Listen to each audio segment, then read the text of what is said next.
E aí pessoal, tudo bem?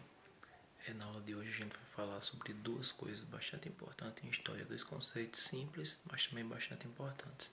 Primeiro, a gente vai falar sobre a questão das fontes históricas, certo? O que são fontes históricas? Qual é a sua importância? E depois a gente vai falar um pouquinho sobre o conceito de tempo dentro da história, ok? Vem comigo, descobrindo a história.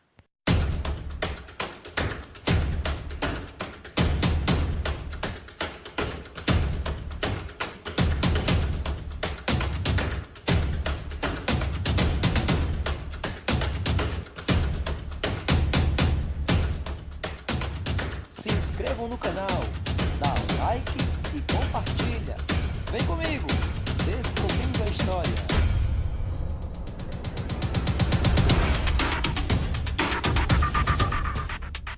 O conhecimento é nossa maior arma contra as atrocidades da sociedade moderna. Afinal, conhecimento é poder. 3, 2, 1. Pronto, pessoal. Antes de a gente começar, vocês já sabem qual é a pedida. Se inscrevam no canal, ativem as notificações e dá like nos vídeos. Isso vai ajudar a gente bastante, ok?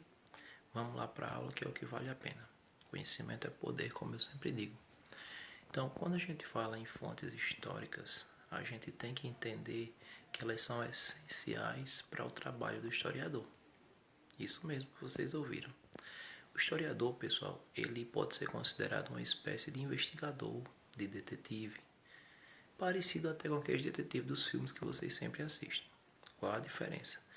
O detetive do filme, o CSI da série, ele vai estudar um caso isolado e vai usar todas as ferramentas possíveis para descobrir, para conseguir desvendar aquele caso.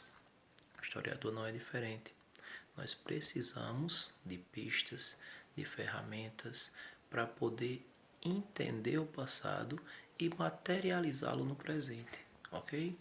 Então, as fontes são os meios pelos quais a gente chega nesse entendimento do passado e através delas a gente consegue recontar esse passado.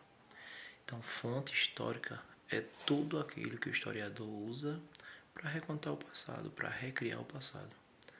Eu tenho 5 tipos de fonte histórica, ok? Vamos lá contar. Eu tenho a fonte escrita, que é a mais comum, e até algum tempo atrás era a única que era utilizada pelos historiadores do passado, como documento oficial, como fonte oficial. O que é uma fonte escrita? Um diário, um recorte de jornal, um documento antigo, um documento de lei, tudo que o homem escreveu, o homem do passado escreveu e que pode nos contar um pouco sobre a vida dele. Então, primeiro eu tenho fonte escrita, depois eu tenho a fonte oral. Antes da escrita e até nas sociedades iletradas, o homem não deixa nada documentado, mas isso não quer dizer que ele não tem história. Então, a fonte oral, ela pode ser usada também para entender o passado. O que é uma fonte oral? Bom, pessoal, um relato de uma pessoa mais antiga, uma entrevista, uma música, certo? Tudo isso é fonte oral. Eu tenho também fonte iconográfica ou imagética, imagens, pessoal. Então, a fotografia pode ser considerada uma fonte iconográfica, uma fonte imagética, um cartão postal. Além disso, eu tenho também a fonte histórica material, certo? Vasos antigos, objetos antigos, brinquedos, roupas, tudo da cultura material dos povos antigos.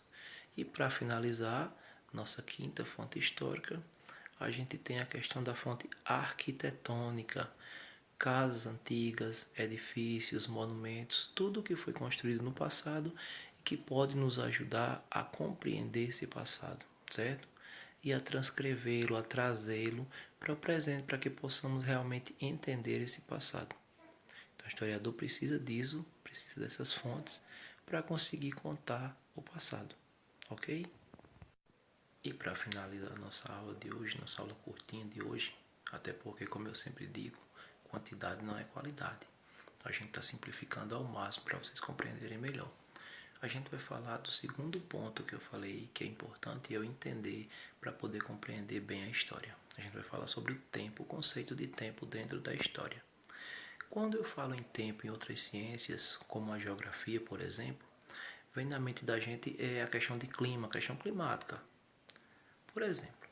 Mas quando eu falo em tempo dentro da história, o que seria esse tempo? Bom, pessoal, de acordo com Aurélio, tempo é o momento onde as coisas acontecem, certo? E fazem o homem ter a ideia de presente, passado e futuro. Isso de acordo com Aurélio. Mas vamos destrinchar isso aí, vamos entender isso aí. Dentro da história, a gente faz uma contagem temporal um pouquinho complexa. Eu tenho dentro da história três tipos de tempo. Eu tenho o tempo natural, ou tempo da natureza. Eu tenho o tempo cronológico e eu tenho o tempo histórico, ok? Vamos entender. O tempo natural, o tempo da natureza, é aquele que não precisa da interferência humana. Ele acontece sozinho, é o tempo em si. Como, por exemplo, o passar do dia e da noite. O homem não interfere. O envelhecimento nosso, das plantas, isso é algo natural. Isso é algo que a gente não tem como interferir. Eu não posso, por exemplo, ficar com 15 anos para sempre. Quem dera eu. Naturalmente eu vou envelhecer. Ah, mas o dia é tão curto, eu queria me divertir mais, eu vou estender o dia. A gente não tem esse poder. Isso acontece naturalmente. Então, para isso, a gente dá o nome de tempo da natureza. É o momento que as coisas acontecem, é o passar do tempo sem a interferência humana. A segunda forma de tempo é o tempo cronológico. Esse sim tem nossa interferência, fomos nós que criamos. O que seria o tempo cronológico? É aquele tempo que nós contamos. Temos como base o tempo da natureza, mas criamos algumas ferramentas que nos ajudam a contar. Como eu citei antes, eu não posso parar de envelhecer. Naturalmente eu vou envelhecer. Mas dentro do tempo cronológico, eu posso contar a minha idade, por exemplo, quantos anos eu tenho. Dentro do tempo cronológico, eu posso medir as horas, os minutos, os segundos, os dias. Então, o tempo cronológico é esse, aquele que a gente conta, aquele que o ser humano conta. E para fazer essa contagem, a gente criou o calendário, o relógio, o ano, o dia. Então, tudo isso é criação da gente, certo? Então, falamos sobre tempo da natureza e tempo cronológico. E o terceiro, pessoal? Que tempo é esse, vocês lembram? Isso mesmo, para quem lembrou. O terceiro tempo é o tempo histórico. E o que seria esse tempo histórico? Vamos entender. O tempo histórico é o tempo onde as coisas, os fatos importantes acontecem dentro da nossa história. Eu tenho o tempo histórico de curta duração e o tempo histórico de longa duração.